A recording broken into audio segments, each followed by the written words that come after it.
something new for a lot of us. And so first, I'd like to say a few words about some of my takeaways from this particular study or research project. Was that something that John did not touch upon, is that there were 31 respondents, but it was a blind pool.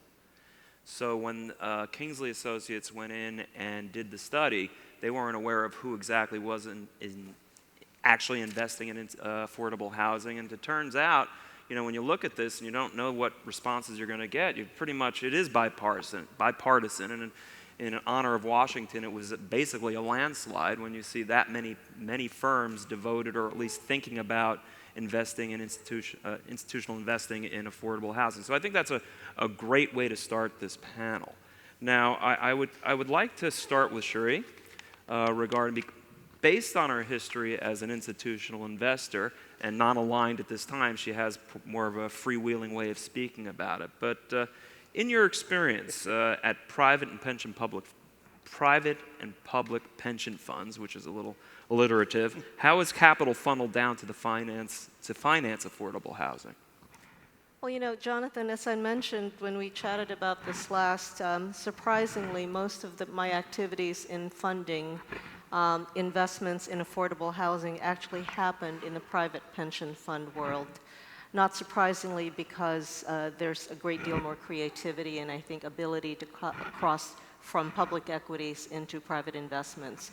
So to illustrate, most investments among pension funds and large insurance companies, we call them life cos, are primarily done through tax credits that support LIHTC, low-income housing tax credit, as well as new market tax credits. And these were done to build affordable housing. And that's the traditional way of doing that. And private pension funds, obviously, if they have tax burdens, can use those tax credits. And then, you know, to further expand that, over the course of decades, many pension funds and life cos also started to form insurance networks, like Coney in New York and Coin, California, investment network in California, were actually formed to offset or to prevent regulations of life insurance companies from having to invest into underserved neighborhoods, much as the banks were actually required to invest in CRA, by the CRA, Community Reinvestment Act. So at TIAA, for instance, TIAA and 6 other of the largest insurance companies in the nation actually formed a $2.5 billion fund, roughly, to fund investments in affordable housing. Primarily, most of these were the purchase of portfolios of loans from large banks.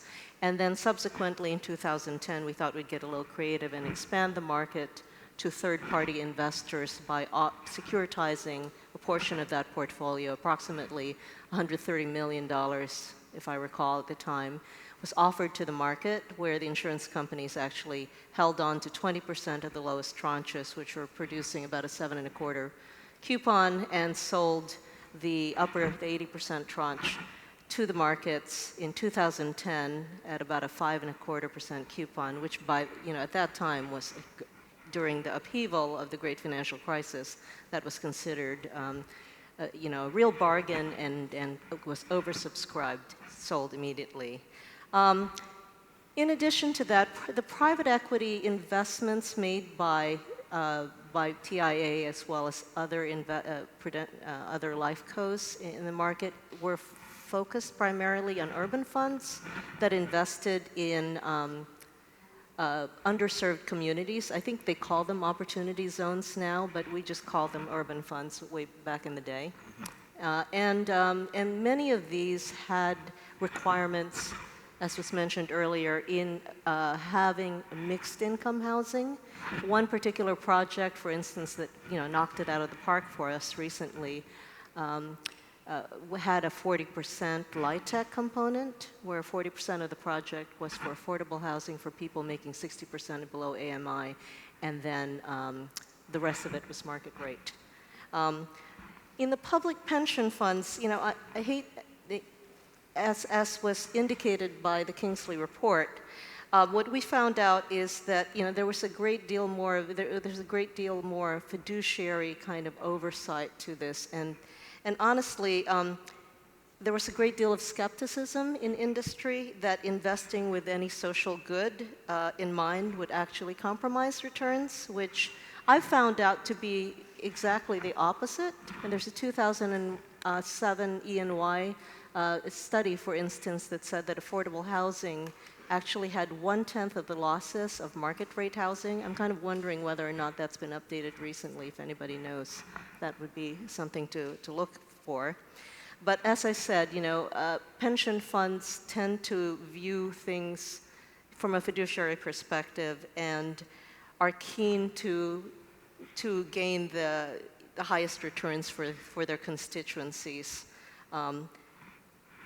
before looking at what they are doing social, in the social area. There is a great deal of emphasis on ESG investments among pension fund investments among me and my peers when I went to Connecticut in the public pension funds. Anything that lands you in the Hartford Courant or the Wall Street Journal is not what fiduciaries want to do. So, they're very careful about putting into it. There's a great deal of emphasis on women and minority-owned businesses to address social equity. But I guess what I found out in the public pension funds is there's a great deal more interest in it. The challenges are that public pension funds actually have to write larger checks, $50 to $100 million checks with much fewer resources.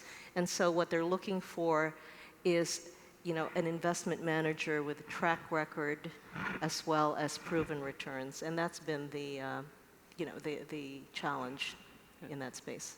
Thank you. Now, also, just so you know, during this panel, if there are anybody that has any questions, we like to try and keep it interactive, that we're just not a bunch of talking heads up here just throwing stuff at you, so it'll create more of a community effort.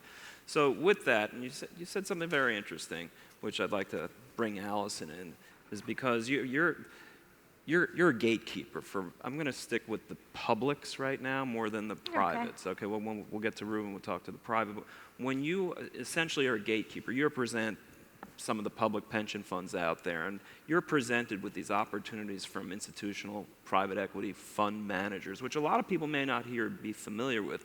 What is it that you are looking for when one of your one of the hundreds of pitch books you get a year say, we have the opportunity for you? What works, what doesn't? Sure.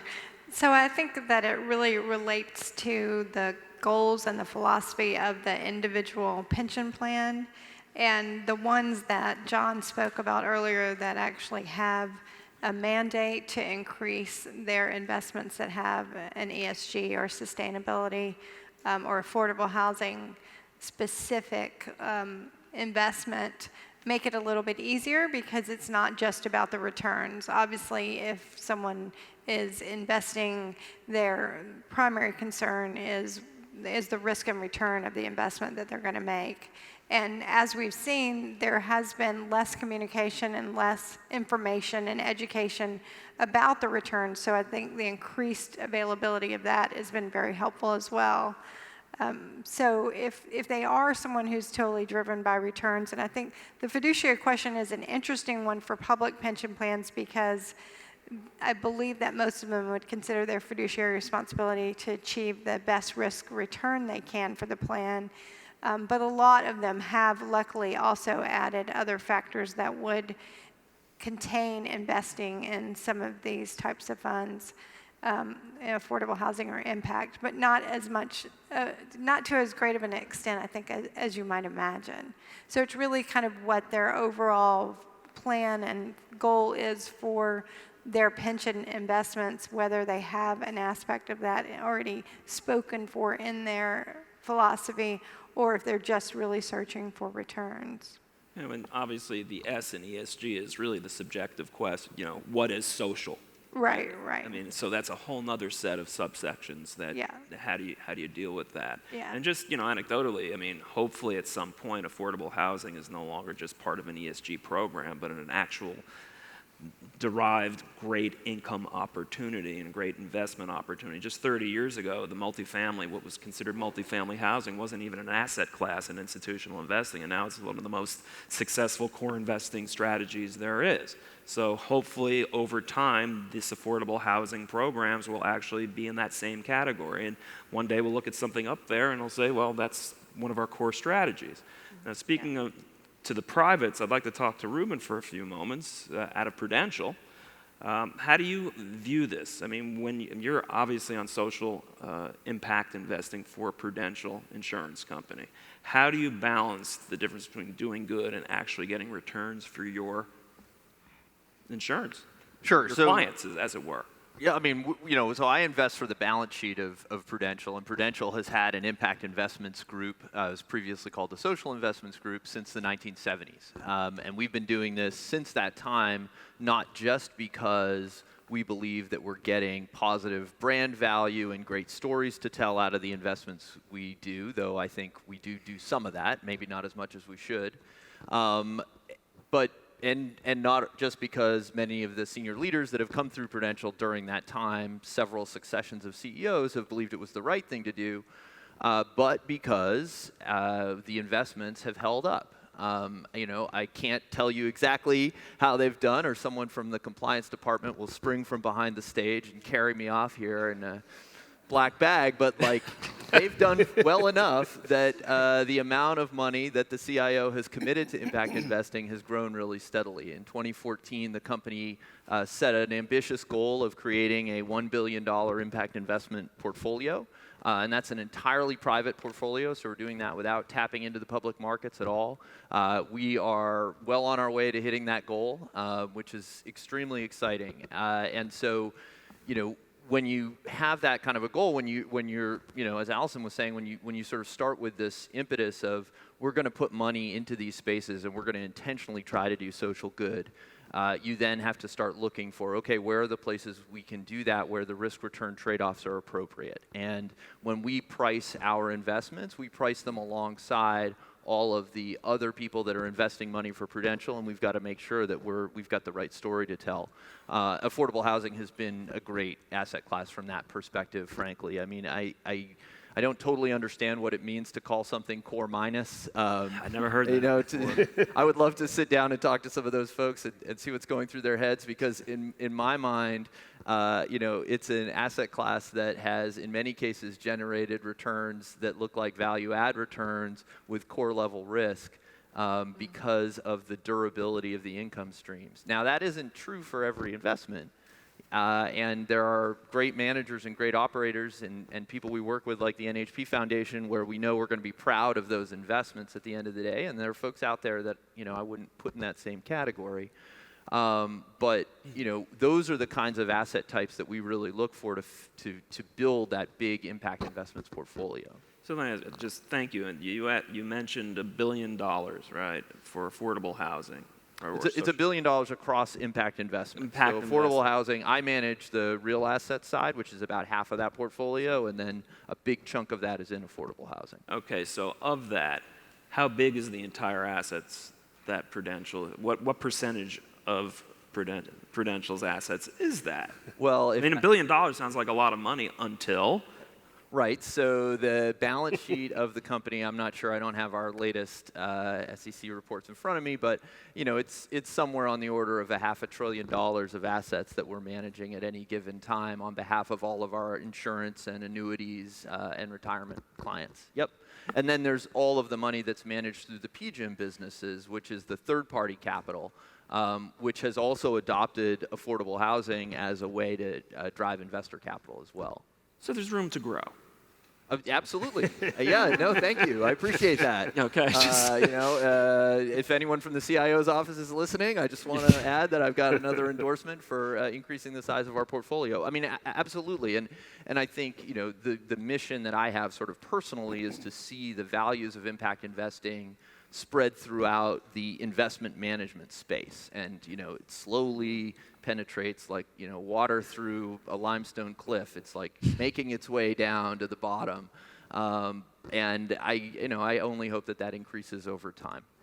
For what it's worth, as Yeah, a point of perspective, Connecticut had a 2.5% percentage dedicated towards impact-related investing, for what it's worth. That's actually a good That's per percentage. asset class, however. Oh, per asset class. So, now, just so you know, there's kind of a story we're telling here. I wanted to start with where I guess the primordial ooze of the industry is. Where does the money come from, and how do we funnel it down? And the gatekeeper. Now let's get a little further down to United Healthcare, right? So where some of that money is actually being deployed, and how it's being worked, and what you're doing with it. So Andy, knowing that housing is a foundational social determinant of health, I almost said detriment, because I couldn't read it properly. Get it together. I know, seriously, the guy from Harvard. Okay. So how is United Healthcare, as a managed care organization, investing and supporting the expansion of affordable and supportive housing opportunities? Great, thank you, and first of all, thanks to NHP Foundation, and congratulations. Appreciate the opportunity to join all of you today. So I promised to spend 97% of my time on the investment side, but I think it's important for folks to know that at United Healthcare, as a managed care organization, we are actually exploring kind of a four-pronged approach for how we're helping to expand affordable and supportive housing opportunities. So we are looking to be an investor, which I'll come back to very, very shortly. We're looking to be a partner with public housing agencies, with state housing finance agencies and other developers. We're looking to be a policy influencer to support advocacy efforts around housing, to figure out how we target resources and those sorts of things. And also what I would call kind of a data analyzer, when we think about the impacts of safe, decent, affordable housing and what they have, and using our claims data and other information to actually tell that story. So I just wanted to kind of give you guys that sense that investment in affordable and supportive housing is a key component for us, but is one of four that we have developed over the last 18 months or so. So in terms of why we invest and what we're investing in and where we see the future going, I think are the three things I'll touch on. So first is, on the why, is I think we have seen it, and it has demonstrated to be a solid investment vehicle for us. I will also tell you that we firmly believe that housing is healthcare, right? And so when we're making investments in affordable housing, in a broad sense at least, we are looking to improve the health of individuals and families and the communities where we're investing in. So as part of that, we have, over the last 9 years or so, invested a little over $400 million in LIHTC deals, which we are extremely proud of, but I want to kind of flag two areas where we are headed. So the first is we are looking now to, so as great as it is, candidly, investing just kind of broadly in LIHTC projects is a fairly blunt instrument for improving healthcare. So we are doing three things to hopefully target and have a greater impact on healthcare for individuals and families. The first is looking to finance and focus more on affordable and supportive housing projects that are serving vulnerable populations like seniors, people living with disabilities, extremely low-income families, people experiencing homelessness, et cetera. So we're looking to expand and focus some more of our energy on housing opportunities for the people who kind of quote-unquote most need it. Secondly, we're looking to prioritize and focus our investments in developments that have some connection to healthcare. That could look like a lot of different things. It could, on the kind of deep end of the pool, that could be full-on supportive housing for chronically homeless folks, whole set of services and supports on site, and very, very, very high-touch interventions. It could also look like service-enriched housing for seniors, making sure that they're getting connected to the care that they're looking for. It could also look like a multi-use development where you have affordable housing on the upper floors, and you have a federally qualified health center, a community health clinic on the first or second floors, where you're actually then creating really great healthcare access, which is a key priority for us at United Healthcare. We're creating healthcare access not only for the individuals living in that housing, but also for people in the community. So thinking about how we are better integrating housing and healthcare is a second key component. And a third is I say beyond exploratory, but we have a lot of work to do, and that is measuring the impacts of people being in safe, stable, affordable housing, right? So what does that do for their mental and physical well-being? What does that do for their kids' engagement in school? What does it do for a whole host of factors that we are currently working on? So on the one hand, we're thinking about how do we refine and target our LIHTC investment strategy in a more focused way. But the other piece that we're trying to do and that we're very interested in, we're cognizant, as proud as we are of our $400 million investment in LIHTC so far, we recognize candidly that those investments are not creating new net units that some other investor would have come in and bought those credits, right? So really importantly, what we're trying to do at United Healthcare and United Health Group now is to say, what are the types of investment vehicles that we can identify and create that will actually be additive to the market, right? So how are we creating, whatever the current affordable housing delivery system is, +1, +10, +1,000 units. And so we're exploring opportunities to think about where we might pair investments from United Health Group with 4% deals and providing really attractive capital so that we get more of the 4% money in the market that's sitting on the sidelines, whereas all the 9%, right, is oversubscribed. 4%, as you all know, in most places is not. And so are there mechanisms that we could do to expand housing in that sense? What could we do potentially on the equity side to expand affordable housing investment? And then also thinking around kind of outcomes-based financing, pay for success, and those types of initiatives.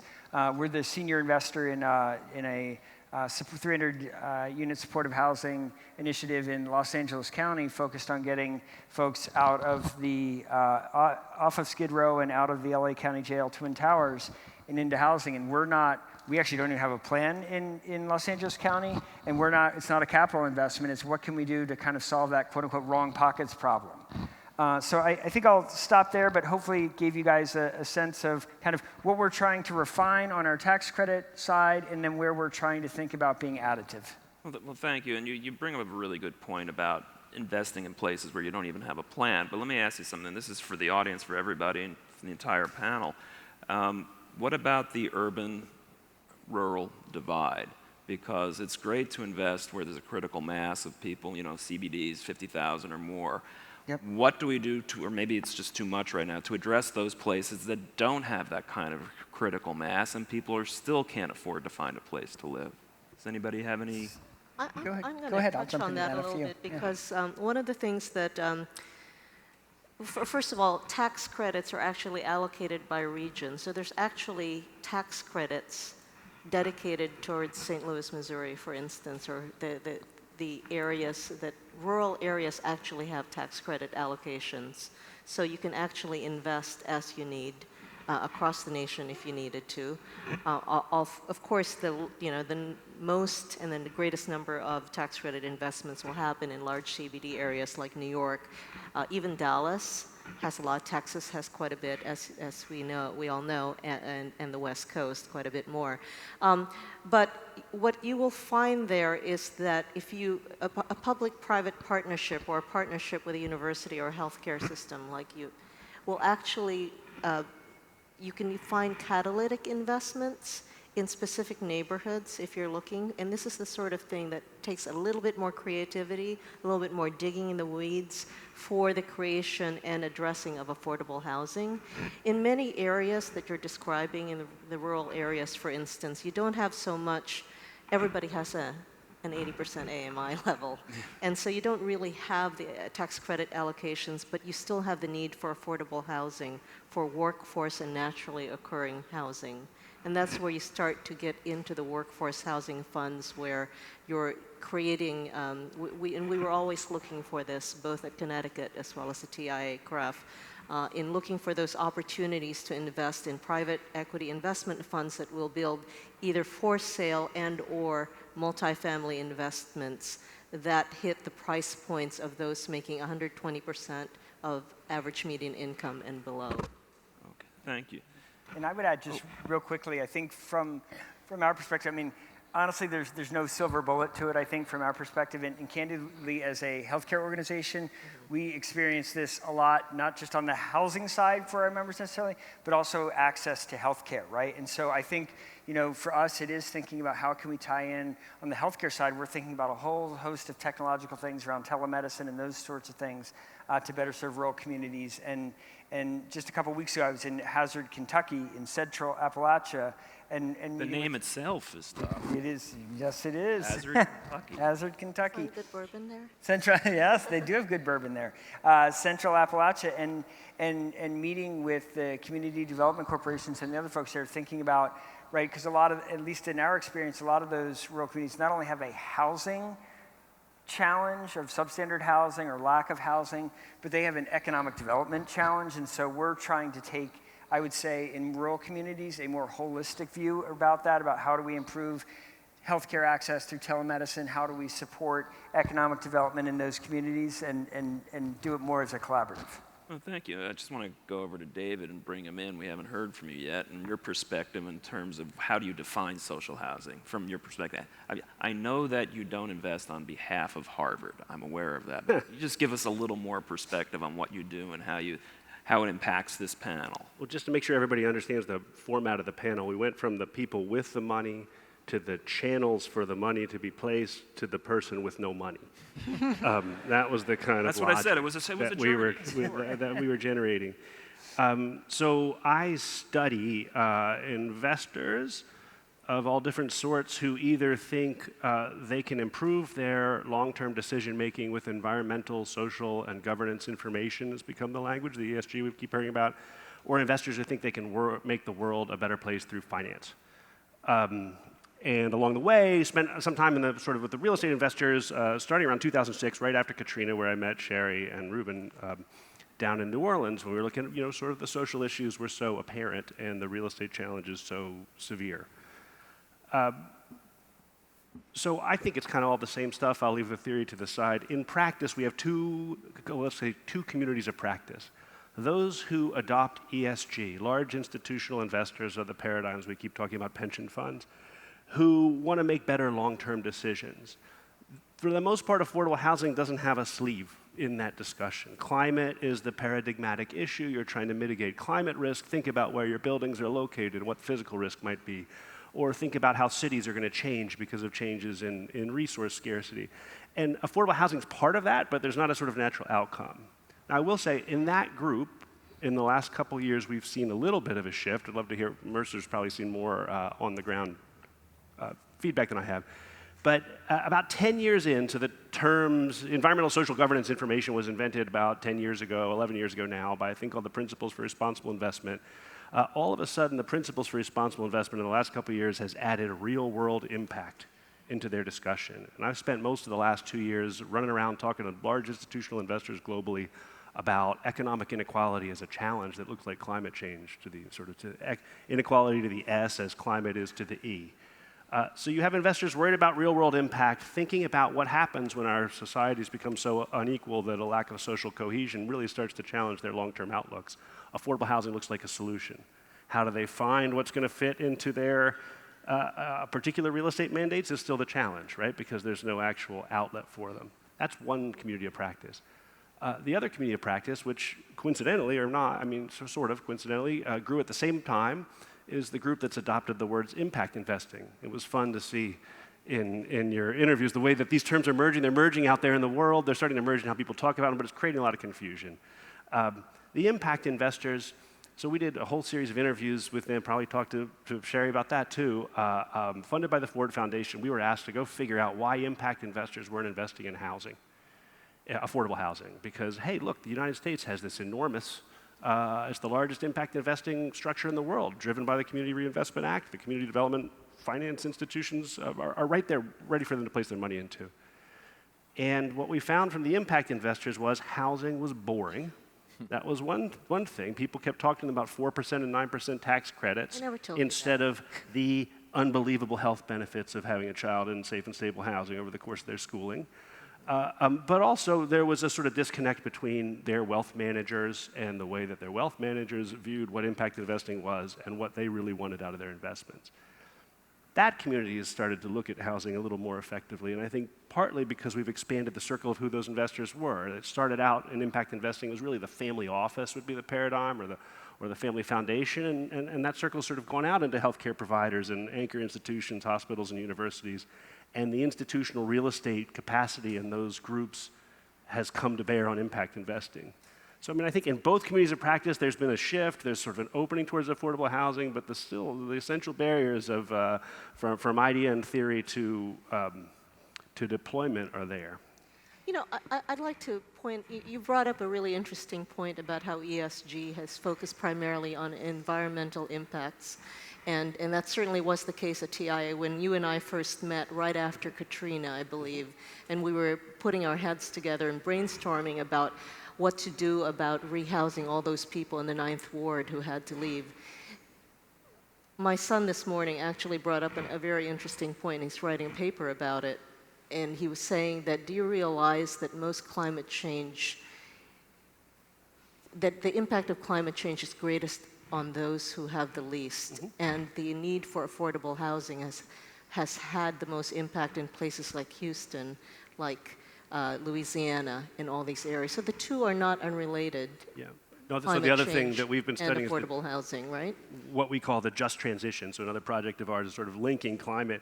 What are the social implications of a transition to a low carbon economy? Because if you don't think about the stranded workers and stranded communities that come from economic dislocation, Right. we're not going to be able to handle. And these are people with no challenges at all. insurance, Yeah, by the way. So I just want to see, are there any, does anybody in the audience have any questions? I just want to make sure that we are covering everybody. And how are we doing with time, Mary Jane? We're great? Let's keep going. All right. So I know, Ruben, you had something that... Yeah, I wanted to just respond to something David was saying, which is interesting. Like, I think one of the things that I think the term affordable housing and the possibility of investing in affordable housing sometimes means to people is that you're basically investing in the social safety net. That's kind of how affordable housing is seen. It's like investing, it would be like investing in the, the TAMF program or in some other program that is essentially just providing for basic needs. And that is, that adds to the perception that it's boring. It also, from the standpoint of many people who are in the impact space or who are investors who are shifting to impact, it doesn't give them the flavor of scale that they're looking for, right? Affordable housing doesn't scale. You build 200 units, then you got to build 200 more, then you got to build 200 more. And so they look at that and they think, oh, geez, that's not the same as, a unicycle that can produce energy in a village that can then be sold to millions of people across the globe. And so they don't gravitate to it in the same way. And I think that part of that is that the discussion, you can't fix that, right? Like housing is it's a unitized thing. I mean, it's how it's built. But I think one of the ways that the field is shifting to talk about it is to connect affordable housing with economic opportunity. And to your point about this urban-rural divide and where we build affordable housing, historically we've built a lot of it in places of concentrated poverty and just sort of perpetuated concentrated poverty. And I hear more and more people in the space thinking, I think, great, interesting thoughts about how do you use affordable housing to help people get to that next rung on the economic ladder. We tend to look for investment opportunities that are going to have some of that, where you're not just in the safety net, you're not just kind of providing that sort of housing of last resort, but you're figuring out how to leverage that expensive asset that you've built to turn it into, the potential to change lives long run. So, Ruben, Allison, David, you bring up a good point. These people in the room, they have a story to tell. They're developing affordable housing. How do they tell you the story? What is it you want to hear? How do they get to you? Yeah. How do they access the capital that's on this stand right now? That's what they want to hear. That's what they want to know. Allison, you want to start? Yeah. She's the gatekeeper. She's tougher than I am. I'll happily jump in and start. All Guys, at once now, okay? So I'll be clear. I mean, I think from our perspective, I would say it's a few things, quite candidly. So we have, right, United Health Group is a very large and complex organization that has United Healthcare, we have Medicare, we have employer and individual. I actually work in our community and state, our Medicaid business, right? Then we have Optum and all the various Optum agencies, but we work really, really closely with the United Health Group Treasury team. And we, for one, so we are trying to target our investments not solely, but largely in communities and states where we have a Medicaid market presence. So we're looking for that. And I think, honestly, it's kind of the value proposition of how you think our investments could help improve your community and improve the health care of the people living there. And I say that from a health plan agnostic perspective, right?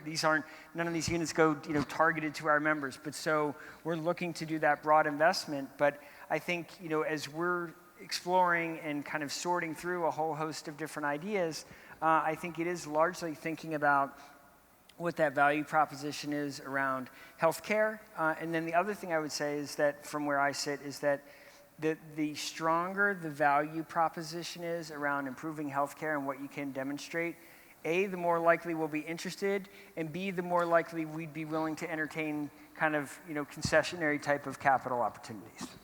Okay. Would you be investing directly in the housing, or as a limited partnership in a fund, or how do you like to make your investments? Direct investments through commingled funds. How do you? So we're doing a few. So far we're kind of in the process of figuring this out right now. That's what I was mentioning. So we're thinking about a couple of different fund concepts. We're also exploring some equity level investments. Again, trying to think about what can we do to at least be part of moving the needle on actually expanding the supply that we have. Ruben? So, we've and I saw a hand. Was there a hand back there? Okay. Oh. I can answer, and then I just want to make sure that we don't miss this. There we go. Is there a microphone that we can bring to this gentleman? I'll keep my answer brief. I mean, we invest both directly and indirectly. About 2/3 of our investments are made directly. We do debt and equity. We also do investing through managers. And we're typically looking for innovation. I would say, we recognize that the amount of capital we have, it's small at the Prudential scale. Thank you for pointing that out. And it's also small in the global scale. And so if we're going to use that money wisely, we want to be investing with folks that are going to be great exemplars that will then go out into the world, take the $10 million they got from me and turn that into $100 million or $1 billion that they can go get from everybody else because their ideas are so good. But again, how do they get to you? Or is there a team in front of you? Or is there a Oh, group of no. investors? We're a pretty small team, Okay. and people somehow find their way to me all the time. We do our own deals. We typically don't employ sort of lots of other gatekeepers. We tend to think of ourselves as prepared to diligence our own investments. So do we. And you can find me online pretty easily. You had a question, sir? I did have a question. I'm fortunate to operate in the Washington, D.C. region, so I don't have a problem getting access to capital. My problem is really mostly cost-based. So I'm curious, are there geographic areas or product types where you're finding that shortage of capital is really a challenge? Because for me, it's like, okay, go get the money. It's not a problem. Everybody. I mean, I think it's capital that matches whatever it is that you're trying to build or do, frankly, that is sometimes the challenge. There are deals that we do because the duration in which the capital needs to be invested is hard for a traditional real estate investor in some cases. In other cases, the challenge is you've got a project that is mixed use and that has a lot of different potential pieces to it, and investors are increasingly kind of looking for like siloed investments that are going to match their portfolio really nicely. And so those messier deals tend to be a little bit more difficult. Congratulations, though, on not having a problem with access to capital. That's great. I mean, I think honestly, that who you are actually has a huge influence on whether or not you have access to capital in America in the way that it does, that it has an influence on so many other things. We actually recently created an initiative with the Kresge and Casey Foundations to partner on going to communities that have historically had major gaps in racial equity and make investments that are intended to close that racial wealth gap. Because I think that is that is just sadly the case in real estate and in affordable housing, as it is in so many other sectors. In real estate, we're behind, I think, basically the rest of the economy here. And you have a lot of folks who can't get that access, who don't know who to pick up the phone, who that first phone call is. And so that's something that we're intentionally trying to address, and I'd love to see more people do that. So when I was investing in affordable housing as well as workforce housing, one of the things I looked for would be investment managers who had access to CDC's, community development centers, because that actually indicated they had reach into the communities and actually had partnerships that would be catalytic to those urban funds. Primarily they were in urban funds that would actually benefit directly from these real estate investments. Generally speaking, the CDCs would, or the churches in the case, and this occurs a lot with NHP Foundation investments, they would, there would be a development partner who would form partnerships with CDCs or churches and would have access to the very valuable property that had been not deployed as well as possible. So any type of investments that have direct impact into the communities are probably more attractive to institutional investors. Yeah, Yeah, Dick. Oh, someone else? Oh, here we go. It's all blinding up here. I know, I can't see a It's up to thing. see. Can't see a thing. Thank you. I'm struggling with terminology here. The difference between 30% of AMI people and 60% AMI people and 60% and 80% and over, workforce, affordable, what type of affordable? So, it comes to mind, years ago, I was at a big public pension fund investment meeting, and the board was made up of members of the group that were beneficiaries of the pension fund. And the chief investment officer was touting this value-added investing where they were buying lower income properties, naturally affordable as the term was used. And one of the trustees said, so let me get this straight. You're buying older, naturally affordable properties. You're putting improvements in them so that you can raise the rents above the level that our beneficiaries can afford to pay. Is that? And he never got a really good answer to that question. But I'm just wondering, when I looked at the survey results, how much of what the survey respondents were touting their ESG satisfying investments or impact investments was really moving those value-added B assets up to a higher level that really moved out of what I consider affordable, and how much were they patting themselves on the back for doing very high-end market rate housing where there was a small slice that by local law had to be affordable. How do we define these things better and figure out what we're really investing in? Yeah, I would agree with you, Dick. I think that we see very few investment opportunities that I think would be the strict definition of affordable at that lower level. They're more of what you described, of buying B properties and with the goal of improving them to raise the rents. And that in itself is going to mean that even to those people, it's not going to be affordable anymore, potentially.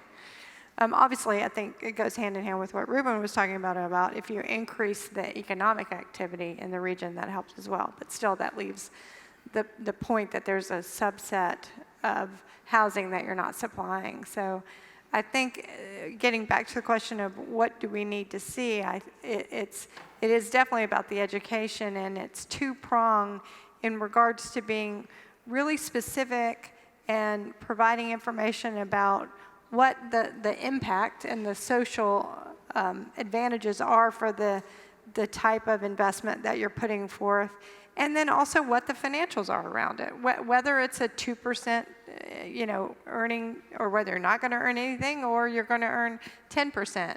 But being honest about what that answer is, because like in our case, we have taxable clients, we have non-taxable clients, endowments, foundations, and they all have different reasons as to why they make investments. So there's not a one-size-fits-all of one type of investment because it fits this neat box is definitely going to fit all of our different clients.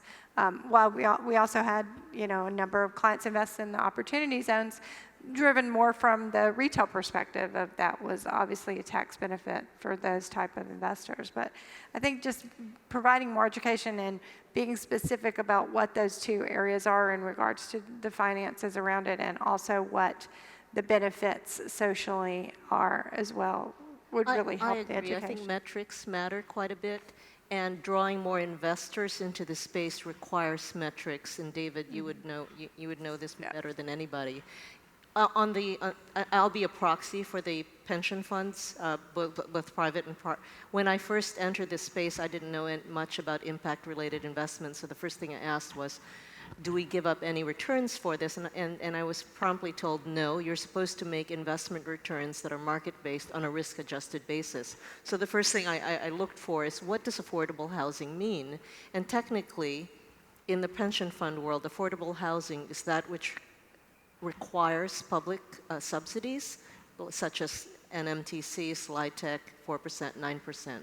And that has very, very strict barriers to it. In other words, you have to be able to get this money, as you know, the residents have to meet 80% and mostly 60% of average median income, and this is actually tested on an annual basis, if I'm not mistaken. But the greater need for affordable housing across this country expanded from the 80% to the 120% AMI, which, as you know, is not subsidized. And that's where we needed to make sure that we understood what the rent levels are, such that they wouldn't be more than 30% of people's take-home pay, or gross pay, excuse me. And so setting rent levels, and this is self-inflicted to a certain extent by investors. You need to set your own metric as an investor to play in the affordable housing space. And in the case of Connecticut State Pension Funds, I was actually asked to create an ESG filter, an ESG underwriting filter, so to speak, which included, but was not limited to, setting the areas for how much affordable housing, how much workforce housing, and requiring our managers to measure the impact on the neighborhood, the permanent jobs created, the construction jobs, which are not permanent jobs created as a result of that development, the number of women and minority-owned businesses that have been impacted or have added to this project. So those are the sort of metrics that I think, if implemented on a much more comprehensive and regular way, would probably increase more money into the space, institutional monies. So What have you found out? say a little bit, because I think, so this is where I usually don't get worried too much about the language. It's the things, not the words, that are the problem. But the attachment of deep affordability to ESG is causing problems, because the sort of language of ESG is never going to answer to deep affordability. And we have to have some divisions of roles. That said, I think some of the more creative public pension funds, so CalPERS, after one famous private equity real estate deal, which was a displacement deal for gentrification of poor people, they decided to have a non-displacement clause. Like, there are sort of things you can ask institutional investors to do that will at least filter some of the more egregious cases of displacement, well, to the extent, displacement being the real problem, not gentrification, but both are issues. That's something they can do. What they're not going to be able to do is deep affordability, which is also a crisis, as is workforce housing. Maybe impact investors can help there, but they have to learn to be the subsidy capital and not look for the subsidy capital. Thank you. My comment, I guess, question is, I've seen a lot of investors struggle. They're trying to put meaningful equity into affordable housing, but the average equity check is so small. And so what structures are you aware of or could be created, whether it's OPCO investments, funds, programmatic vehicles, other public-private partnerships to get much more substantive capital into the sector versus trying to put it out serially in such a small equity amount. That's a huge disconnect, and I think we need to think about that in terms of how we're doing things at the industry level to try to solve that. Any input or structures or comments about way to deploy more meaningful capital across the industry? I'd be curious about your thoughts on that. So we're in the early stages, quite honestly, of thinking on kind of like, so we've done a very small amount on the equity side, I think, and honestly to your point, because some of the scaling and other issues. So I think, as we're building this out, we're exploring if there is some sort of equity fund concept, right, to your point, to get economies of scale. So I think from where we sit, that's probably the most viable pathway for us, but we're in the early stages of that. LIHTC deals just don't require very much equity. So if that's what you're doing, you're never going to need that much. I think that the places where you can look to put money to work in affordable housing are in acquisition and bridging to refinance. I think there are a lot of folks out there that do that very well, and they definitely have a need for real equity capital.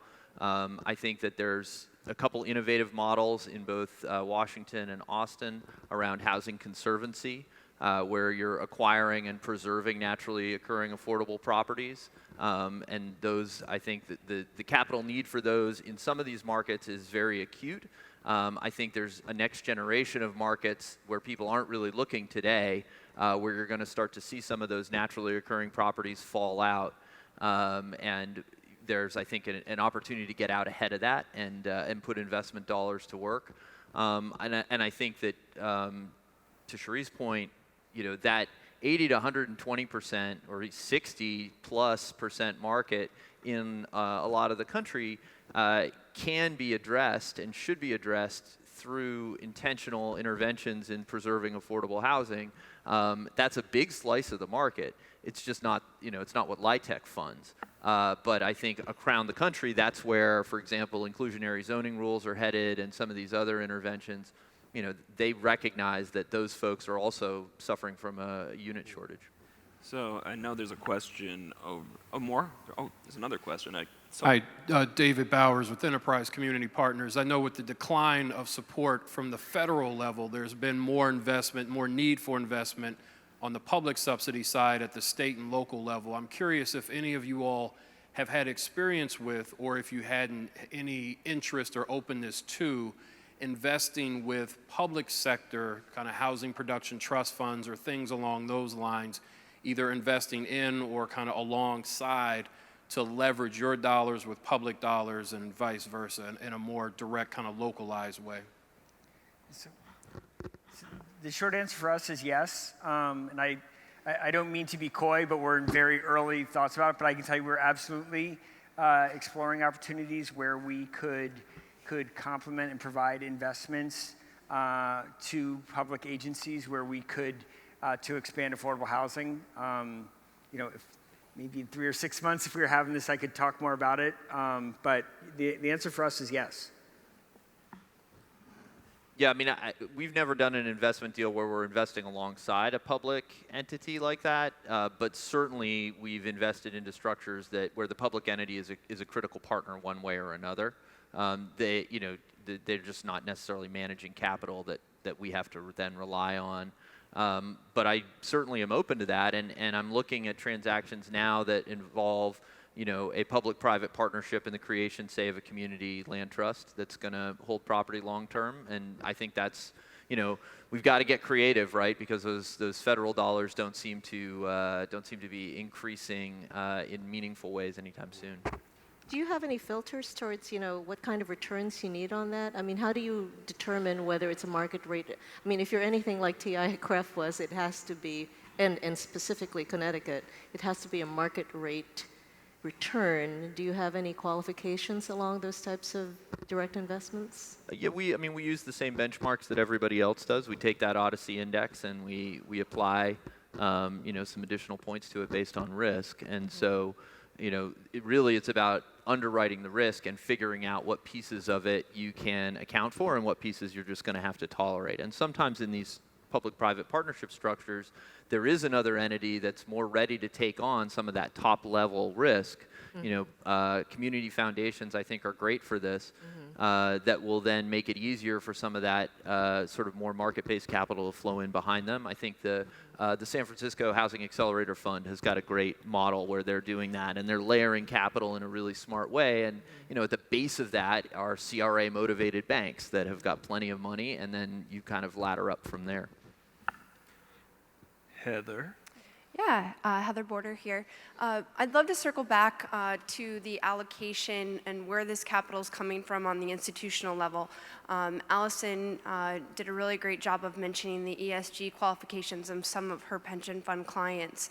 I'd love to ask the question, I mean, not only do you see it in the impact investing and the ESG investing, is any of this capital coming from allocations within multifamily? Or are investors solely based on affordable housing, investing in affordable housing from their ESG or impact investment capabilities? Yeah, that's a good question. I would say it's pretty much still coming from the top side from the ESG perspective. Though over the last 5 or 6 years, real estate allocations, which I can speak to more than the other asset classes because that's what I work in, have greatly expanded. So I think we are looking at more niche sectors and different components of even multifamily, let's say, other than just categorizing in one broad multifamily investment. So that is something that hopefully can come along. But I think it's still, to be honest, coming more from the top side from the ESG allocation.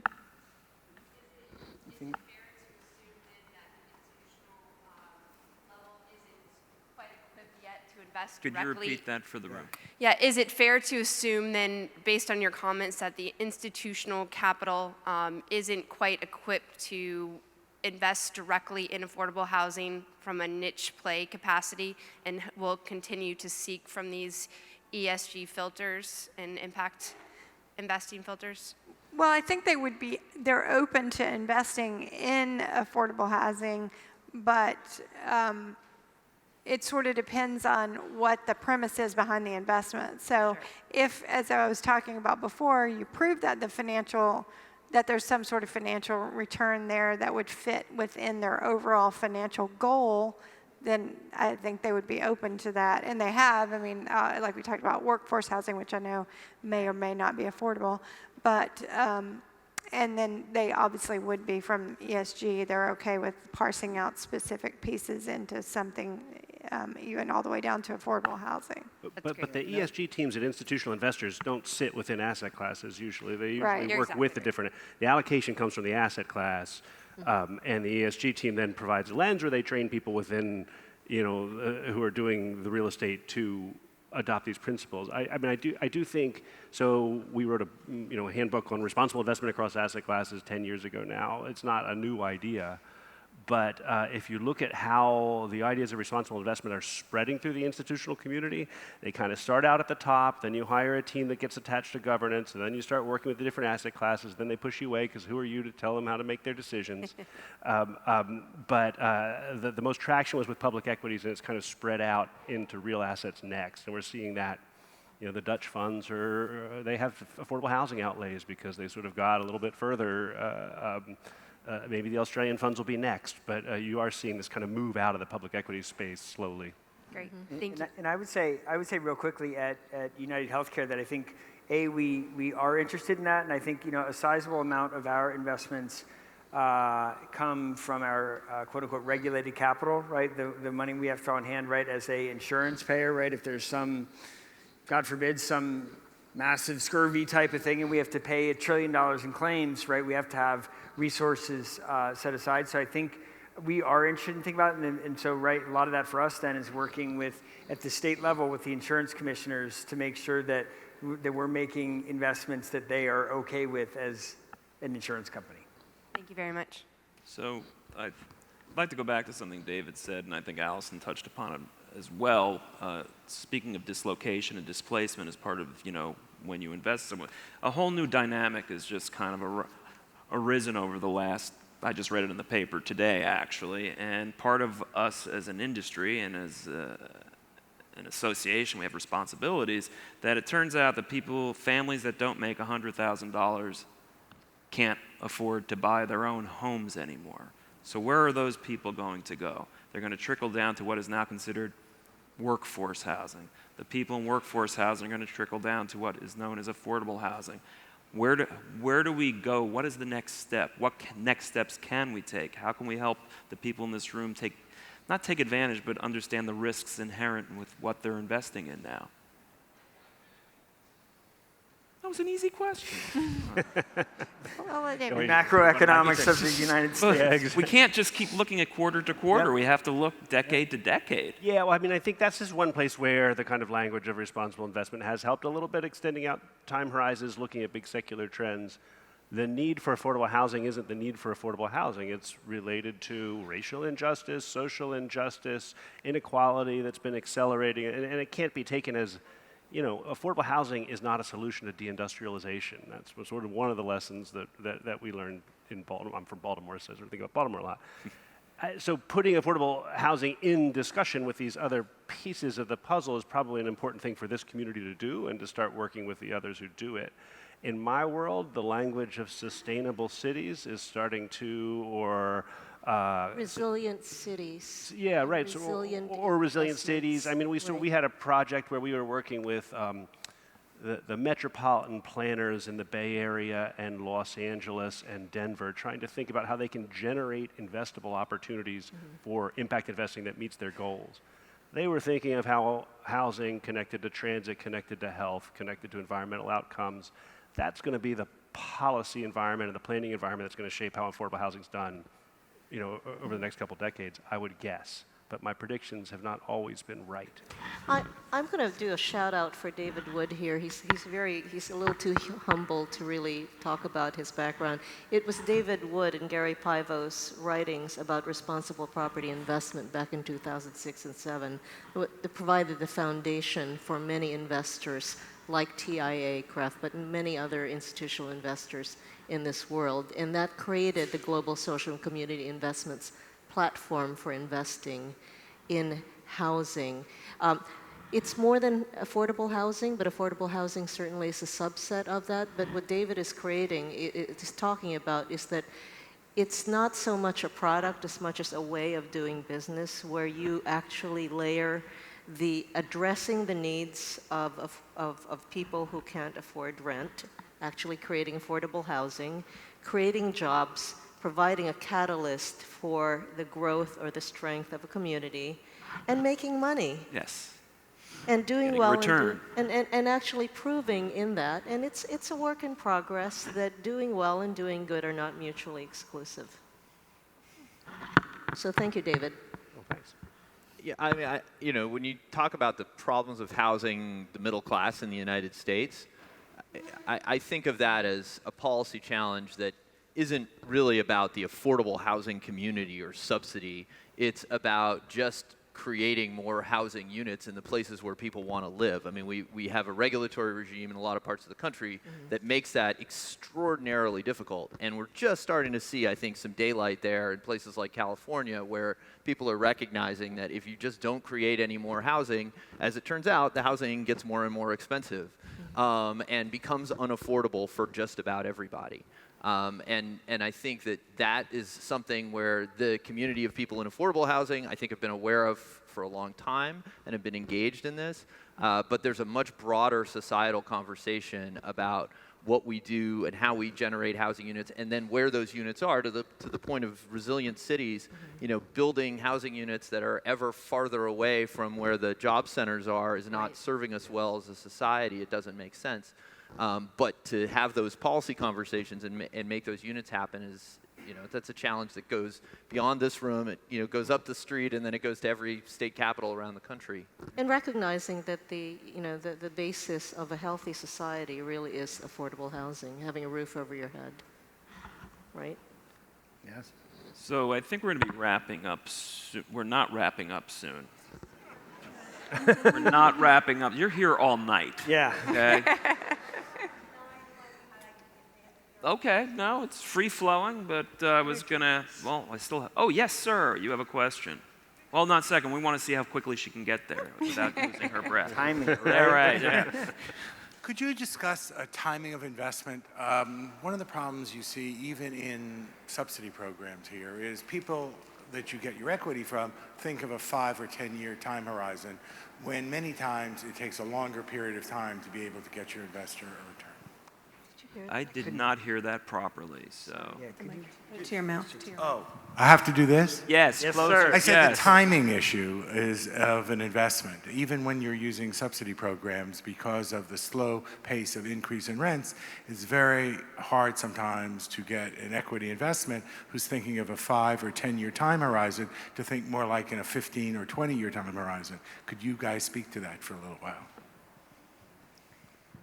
That's a challenge, quite honestly. I mean, I'll just say from where we sit, I think, I think that 5 to 10 year, just to be candid, is where, as a enterprise, where we are at least currently, much more comfortable in terms of, the whole array of other investment vehicles that we're looking at, and the length of time with which we're willing to tie up capital. I think, honestly, as a challenge, I think that's one of the conversations we're having, right? When I was talking about kind of some of the things around how do you, create more, marginally more units of affordable housing. The two drivers of that, in my experience so far, are what sort of concessionary return are we willing to accept, and what time horizon can we stretch our comfort level to? And so, I think you raise a good point. It's something that we're working on, but I will just acknowledge that we, as a private company, don't, have, I talked to a lot of folks I was with Housing Finance Agency Executive Director yesterday, and I get right there, they're in for 30 or 40 years of affordability and have 30-year projects. Like, that's, an unlikely role for us at 30 years. So that's a really good point, actually. Pension funds generally have a 10-year investment horizon. And so what happens is you start to look at low-income housing LIHTC funds, low-income housing tax credit funds, and you invest in them, but as you think of them as of your portfolio from an asset allocation standpoint. How much of my portfolio do I want to put into LIHTC funds, where I know I can clip a coupon at 5.25%, or whatever your bandwidth is, for 4 to 7% for X number of years, and then I could put things into shorter term investments that make a lot of money in private equity, generally speaking, for a shorter time period. And what I think a lot of investors have found out over time is that those LIHTC funds are actually much safer, much more reliable, and have a lot less volatility over time, for what it's worth. So I'd like to go back to where we started from, which was the, oh, is there another question? Oh, thank you. Where is she? Come on. Back here. Oh, there's somebody way back there. Oh, wow. Yep. So I have Hello. a question, and if the panel can help me bridge the gap between my knowledge. So when we're talking development of affordable housing, right? You have your hard costs, your construction costs, you have your development fees, you have your soft costs. The wood, the nails, all of those things are pretty somewhat consistent, maybe given inflation. But please tell me, what exactly is the gap in terms of affordability? Is it the amount of money that a development or investor could make on a deal? Is that the gap that we're having to close simply because, housing should be a right, housing should be affordable for most? Because the affordability, the word seems to be a little ambiguous at this point. Can someone up there kind of help me fill out the gap? Are we paying for access to capitals, the sophistication of networks? Are we paying for politics? What are we paying for exactly if the brass tacks to build per unit? It's not like China said, okay, well, we make the wood and you can't get the wood, and so if you want to get the wood, you got to build a bargo and it's going to cost us, $600,000 to do so. Can you please bridge the gap in terms of affordability? Because I think I'm missing something. Yeah, I mean, I'll just offer my thoughts on that. I think every investor is looking at the universe of investable opportunities. And so if you're going to invest in real estate, you can invest in a lot of different ways in real estate. And you are, typically motivated to find those projects and investment opportunities that are going to generate the highest returns for any given level of risk. And so if you're building affordable units, affordable apartment units, and you're capped at how much you're ever going to be able to charge for those, and the guy down the street is using the same nails and the same wood, and he's building units that cost maybe a little bit more to produce, but actually the distinction isn't huge in many markets, but he can charge whatever he wants for those. Well, as the investor, you look at that and you think, yeah, that's, at the end of the day, I stand a higher probability of making more money there. The argument, I think, from this stage is, well, at that affordable project, actually, you're probably never going to see occupancy dip below 95%, right? You're going to have people in those units no matter what happens. While the guy down the street, man, if we hit a recession, he's going to be struggling. Like, he may not even finish the project. That's the argument that this community makes frequently. That's why, as someone who represents an insurance company balance sheet, I'm happy with those long-dated investment opportunities because I believe 15, 20 years I'll still be clipping my coupons from that kind of a property. But for many investors, the broad range, I think, of investors, they think, 5 years is even a long time for many of them. They want to see a 3-year, right? I mean, Allison, you must, like, as you're looking at funds, like, the exit strategy is a 36 to maybe 60-month kind of strategy. It's usually longer than that, but the 7 to 10. 7 to 10. Now with opportunity zones, we're like bribing people to Right. stay in for 10 years. Well, and that was a big question because that was targeted more toward retail investors, which do have a shorter time frame. Pension plans have a longer horizon, so it's easier to sell them an investment that has a 10 or 15-year time horizon. And on the other end of the timing question, so I should plug the Center for Community Investment, which is what this project we used to do became. But when we started out, we did a whole bunch of interviews with community development, typically housing, people doing deals, and asked them, like, what's an exemplary deal and how does it work? They all went to the thorniest, most brain-damaged deal that had the most inputs and the most different kinds of subsidies, and they described it like a heroic quest. It was like Odysseus sailing back from Troy, and then a Cyclops would eat all your HUD money, and then you'd get stuck on an island for 4 years. And that's the way that the deals are both imagined and they actually function. And the costs of that are really hard to subsidize, right? There has to be someone who can stick it out through the complexity because you're pushing against the system.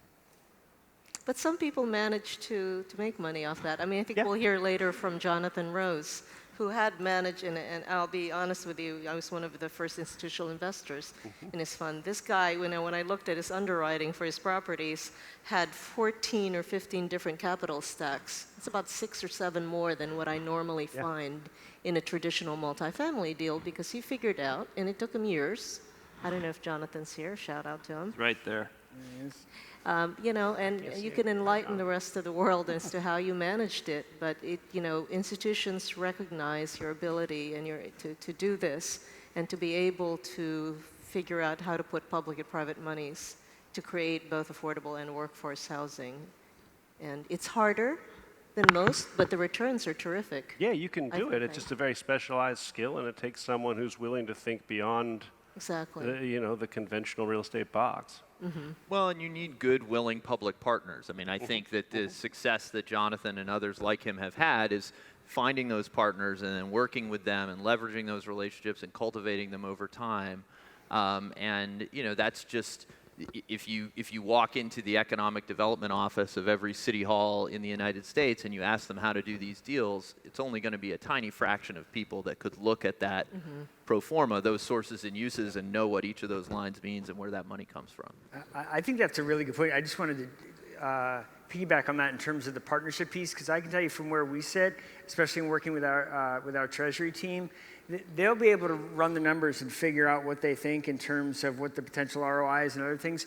We spend a lot of time on the front end making sure that we want to be partnering and investing with the individuals and the organizations that we're investing in, right? And then it's, do you have deals that we think are investable that make sense? But for us, it's really, really important to think about that the organizations that we're going to have, a 3, 5, 7, 10-year relationship with, that they're organizations that have strong track records, have strong reputations in their communities. So it's, just to be very clear, we're talking a good bit about the kind of numbers game here, which is certainly an important component. But I can tell you for us, it's if we have opportunities to partner and invest with kind of what we would call anchor institutions in communities, that has value to us. We want to do that. It's not just about the return on investment.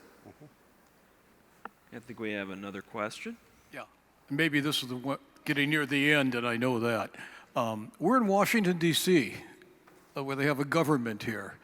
And aside from honoring, and I'm a trustee of the group, so aside from honoring 2 members of the Senate, I haven't heard a word about the federal government other than maybe we can do something to make it easier for pension funds who don't have taxes to have tax advantages. But that's that.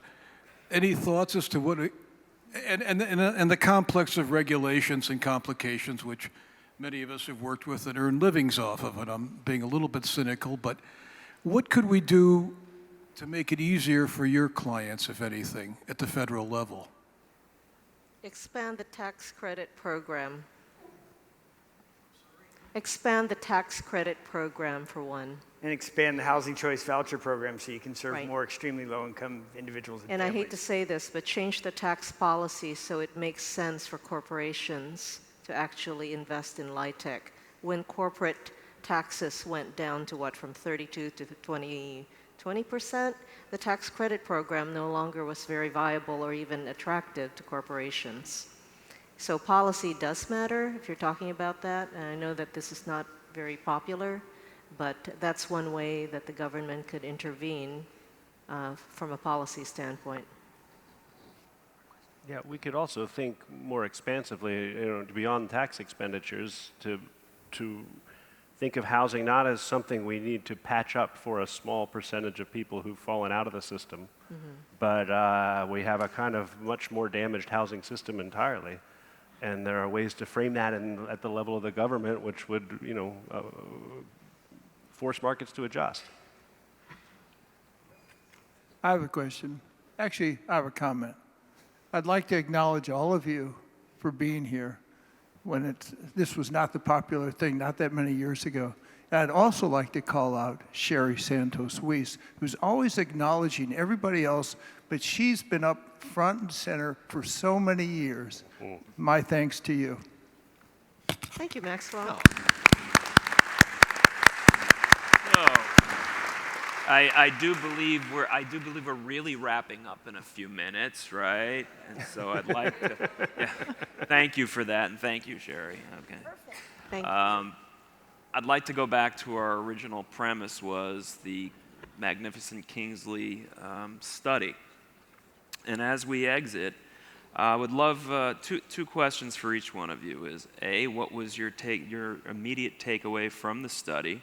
And B, how can the people in this room use that study to help them further their businesses? Oh, me first. Wow, You're going next. down the line. Okay. So I guess I wasn't terribly surprised. I will say, and I apologize, this is not like the brightest note perhaps, but I think the 59% or whatever who were doing some of this basically because they absolutely were mandated to do it so that they could build $800,000 apartments in Lodo and Denver. I think that is one. I'm just being candid. I think that's one of the tricks. I think from my perspective of how we get more of those types of folks to be investing, not because they had to, but because they saw the investment opportunity that I think is there. So that I think is the single biggest one to me. And I think then making the argument for folks in the room, making the argument about kind of the impact that affordable housing has on healthcare, on vibrancy in communities, on stability of workforce that we saw. So I think the opportunity to be able to highlight, I think the many, many tentacles that are positive that affordable housing is a part of. I'd like to thank the NHP Foundation actually for providing this platform by which we can actually begin talking about institutional investing in affordable housing. It's been a long time coming, and even though there's still a lot of room for work, the Kingsley study and IREI's involvement raises this to a different level of engagement. The study did not surprise me whatsoever. I've been talking to my fellow investors for many years about both their investments in first SRI, socially responsible investment, which turned into impact investment, which now is called ESG, same thing. At the end of the day. But the fact that we're actually talking about it and that institutional investors with large sums of capital are talking about it is a positive step in the right direction, in my opinion. So thank you for creating that platform. So apart from learning that there's a category out there called core minus, which had not heretofore appeared in any of the relevant literature that I'd been familiar with. You know, what I was surprised, the thing that surprised me the most was that you've got a lot of folks that are managing institutional money that are getting affordable units because they have to, and they're just getting their regular old core or core plus returns for that money. And probably, though, many of those deals that they're in, you know, they wouldn't have ever even occurred had they not generated those affordable units. And I think that that's an audience that should understand better what it is that affordable housing does and the challenges of affordable housing and generating it in the United States. I think one of the biggest blockages we have to doing a good job with affordable housing in this country is the resistance in certain communities and certain places to just letting it be built. And I think that you have an audience there that is extremely sophisticated, that is extremely politically well connected, and that should be ready to advocate for, at least in certain cases, better funding, better support of, and just the allowance of the creation of affordable housing. And so that was sort of my takeaway, is that the folks that were interviewed there are real powerful. And it would be great to see them sort of converted into not just begrudging acceptors of the fact that they have to do this thing, but people who are actually going to say something nice about it. Yeah, unfortunately, like Sherry, it wasn't that surprising to me to see what was in the results, particularly based on the types of opportunities that are presented to us. And I'll be the first to admit consultants aren't always the easiest to get into our doors, but we do try to canvass what's in the marketplace. And so that wasn't that surprising, and the miscommunication between workforce housing, affordable housing, and who they're really impacting with those types of investments. So I think back to just the education and trying to educate on the investment manager side of what they can do and that it's not so scary and don't run away from it, and that it might be interesting to investors as well. Hopefully we can continue to bridge that, build that bridge. Yeah, I mean, I think you're all calling for some more unread white papers from academic research projects, right? I think that's, because that's my business model. I mean, there's sort of two things. I think what the study sort of confirms is that there's an audience out there. There's some work to do sorting the audience into what their capacities are, but making the case for affordable housing. And there's an opening that there wasn't 10 years ago or even 5 years ago probably it's worth your time as long as you have realistic expectations of who can do what in the impact investing and ESG, and I agree with Sherry, it's all the same stuff, but they sort themselves. So with that investment, it's worth your time engaging, and there are ways to structure that. On the policy level, the question that came from the back about housing as a human right, how we talk about housing as a right and a fundamental need needs to change so that there's a policy environment that supports affordable workforce, sustainable cities, inclusive, all the things that we need that we don't have right now. Okay, well, first, I want to thank all of the panelists for what they brought us today. Fantastic. Thank you. And I was asked to report the latest news as to why maybe the speaker could not join us this afternoon. And I'm in the news media, so I'm just not going to interpret. I'm just going to read the headlines. Trump disparages Pelosi at their first meeting since impeachment inquiry began. So I guess she has other things on her mind at the moment, like getting a vote together. So thank you very much. Thank you.